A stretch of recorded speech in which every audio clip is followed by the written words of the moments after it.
வாங்க என்னுடைய ஸ்டைலில் குருமா எப்படி வைக்கலான்னு பார்க்கலாம். இந்த சீசனில் நமக்கு பச்சை பட்டாணி கிடைக்கும்.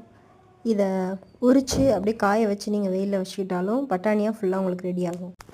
வாங்க என்னுடைய ஸ்டைலில் குருமா எப்படி வைக்கலான்னு பார்க்கலாம். இந்த சீசனில் நமக்கு பச்சை பட்டாணி கிடைக்கும்.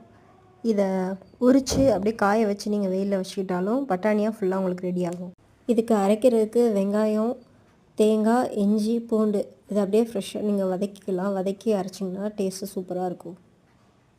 இதுக்கு அரைக்கிறதுக்கு வெங்காயம், தேங்காய், இஞ்சி, பூண்டு இதை அப்படியே ஃப்ரெஷ்ஷாக நீங்கள் வதக்கிக்கலாம். வதக்கி அரைச்சிங்கன்னா டேஸ்ட்டு சூப்பராக இருக்கும்.